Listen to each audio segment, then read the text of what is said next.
remind you that the DA has called for the minimum wage to be scrapped in order to address the high unemployment in the country. Let's speak to Cosatu's Matthew Parks now.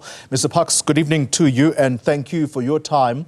I'd like to start with what appears to be a stalemate around this GNU at national level. Negotiations, by their very nature, are about give and take. How do you think this should be resolved, particularly between the ANC and the Democratic Alliance? Yeah, look, good evening. Thanks for having us. Look, I don't think South Africa should be too stressed out. Yes, this is uncharted territory. It's slightly dramatic and a little bit theatrical. And of course, we've seen some political parties, tabling or leaking some slightly silly demands. But look, as a trade union federation, we're very used to negotiations. We're used to parties always in the beginning stages presenting quite, over-the-top demands. But eventually, parties will talk to each other. They will find what's the acceptable win-win compromise. So we are quite convinced that sometime during the course of this week, in the next few days, the president of the country, Cyril Ramaphosa, will announce his cabinet. We think it's not going to be too much of a struggle. Ultimately, we do need to find a solution to it because society does need to see government functioning. We need to see a stable government and one which is coherent, which makes sense, which can really get back to the task of growing the economy, creating jobs, fighting poverty and inequality and corruption and so forth. But it does mean all the political parties, especially those who have been in opposition benches for all their lives, who know really experienced responsibility and sobriety of government, to also kind of adjust their own tactics a little bit. Because it's one thing to be in opposition and to throw, insults at a ruling party. It's another thing to kind of now negotiate with the reality of governance and having to be a bit more statist-like. But we don't think it's going to be too difficult. We think parties will find each other in a matter of a few days. I think for us what's critical is the composition, that it should make sense, it should be biased towards working class communities, it should be progressive, and it should also have people who are competent, who have integrity. It shouldn't just simply be a rush for positions at all costs. Yeah. When you say the composition of this cabinet should make sense, what does that mean in practice? Well, look, for example, you wouldn't want to see somebody who doesn't have any experience or qualifications heading serious portfolios like a Department of Trade and Industry, for example, or finance. You would want to see people who really have experience, who've got skills, who are known for their integrity, occupying positions, because this is a national government. It's not some obscure municipality where we can afford to experiment. We also need to make sure that the parties which sign on to the Government of National Unity, the 10 parties who sign up by Saturday, are able to live together. Because, again, we don't want to be like Nelson Mandela Bay or Johannesburg, where we see mayors changing every few months, where residents have no idea who the current mayor is. So we've got to have a very stable government which can gel together, which can work, obviously which accepts the ANC's manifesto as the broad electoral mandate, so to speak, and really get moving, because society wants politicians to work together, as the president said in his inauguration speech. They expect parties to put aside some of the partisan differences and focus on the common good of the nation. So they need to rise to the occasion and to do exactly that. Yeah. I'm going to cut to the chase, Mr. Parks, because I'm aware that time is of the essence here.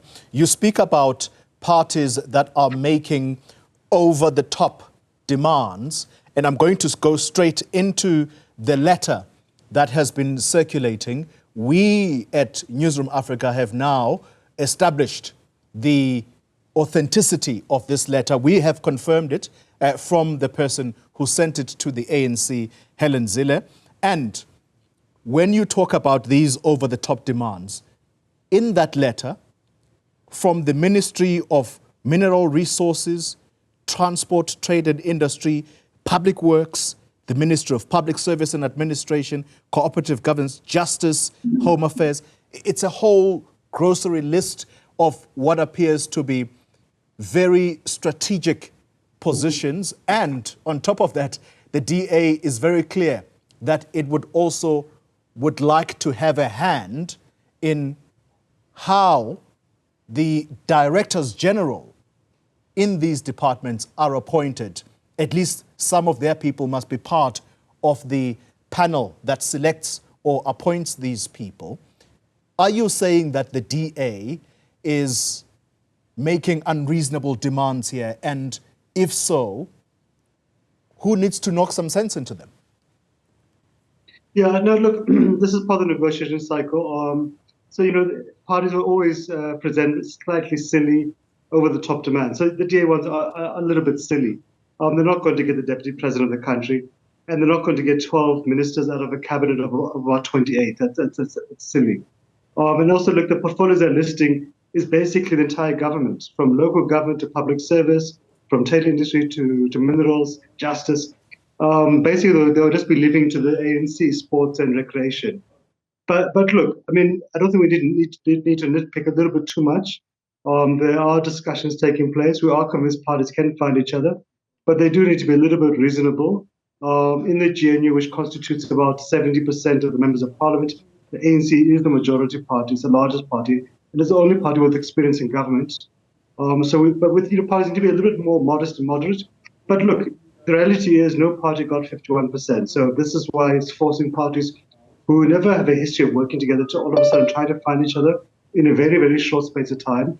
And I think to be fair to the parties, to the ANC, they're trying to do so in a way which makes sense, which will be also stable for the next few years, because you don't want to simply get into bed together and then find there's a breakup, a week or a month down the road. It's got to be stable. It's got to make some sense. But look, I think let's give them a little bit of space. So we'll convince the president, who ultimately is the only person constitutionally who's able to appoint cabinet, will be able to do so, and hopefully it'll be a cabinet which makes sense. But some of the DA's proposals for us as Cosatu, we wouldn't be able to agree to. We can't agree to giving trade industry away, because that's where BE and localization is anchored. And for example, the DA is deeply opposed to that. Yeah. We're not able to agree to them taking public service, because they've been on a campaign talking about cutting the public service nurses' salaries, for example. So, but look, we've got confidence in the president. We think he will ultimately make the right choice, and we think he will provide the stable leadership that society needs.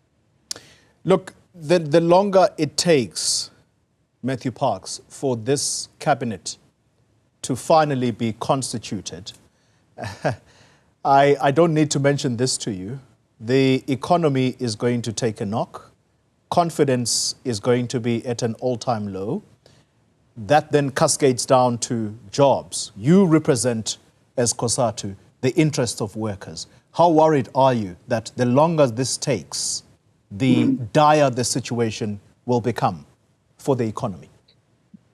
Yeah, look, we're not worried, to be honest. The president is not a political novice. He's been president for 6 years. He's a seasoned negotiator. In fact, he's a founding father of Cosatu and the National Union of Mine Workers. So he knows how to negotiate. He's calm. The ANC has got options. It's got a variety of options he can play with the DA, with the other smaller parties, even other parties too. But look, we expect in the next few days, sometime during the course of this week, a cabinet would be announced. When we listen to some of the parties and the way they are, the negotiations, they don't appear to be too far apart from each other. Let's leave aside the excitement that one always will see on social media. Let's not have too much of a heart attack because of what is published on Twitter. Ultimately, the parties will be forced to do so. The fact that they were able to come together very quickly after elections to elect the president, elect the Speaker of the National Assembly, leadership of the National Council of Provinces in a matter of days, that was the biggest hurdle. I think this part is a little bit, it's messy, but they will find each other. We're not too stressed about it. And look, we're keen for a stable government, as you said, Trolley, to be put in place, because the government's got serious work to do. Dealing with growing the economy, fixing Eskom and Transnet, creating jobs, tackling crime and corruption. That's why we also have to make sure we have the right fit, because you don't want to take the wrong person for very complicated ministries. You've got to get the right people in the right places so that we can really see government moving with speed to turn things around. Yeah. Are you helping in this situation as Cosatu, Matthew Parks? Because when you constantly talk about the Democratic Alliance being an anti-worker political party, does that not alienate this very party, which you have just said they are being silly in their demands, they are outrageous in what they are demanding? Does that not make their positions even more hardened in these negotiations? Because if it does pull out, do you agree that South Africa will probably be in a much more messier state? Yeah. No, look, if, for example, the DA decided that they want to leave, no, things wouldn't collapse. The ANC and other smaller parties has now reached a 51% majority. Obviously, it becomes complicated to have a coalition of 9 parties. But look, the fact is we've agreed to elect the president of the ANC as the president of the country. The DA will have to transition from being an opposition party where it voted against every single labor law workers have enjoyed since 1994, which campaigned against the minimum wage, for example, during the recent elections, and even campaigned against the right to join trade unions. The DA is going to have to transition from some of those offensive anti-worker positions or even anti-transformation positions, which it's adopted over some years, to a more progressive stance. That's what we're also saying. To provide stability for cabinet, the ANC's manifesto for the elections needs to be the anchor. Yes, parties will have some differences naturally because that's why they have different parties. We don't think that's impossible to do so. And that's why we're also quite glad that in the GNU statement of intent, where it said, which all the parties, including the DA, signed, it said explicitly the GNU is going to protect and respect workers' rights, is going to maintain the transformation agenda, is going to facilitate a dialogue with labor, with business and civil society around the broad mandate for the GNU. So that gives us some comfort. But of course, Tolly, we're not naive. We know you have to walk this journey day by day. We'll have to manage it week by week. And including, we will continue to engage with our allies, the ANC and the SCCP, as they occupy their positions in cabinet, to assist them in this journey. It won't be easy, but we're confident we can do so for all of us are a little bit calm and sober. Matthew Parks is with the Trade Union Federation, Cosatu. Thank you very much for your time.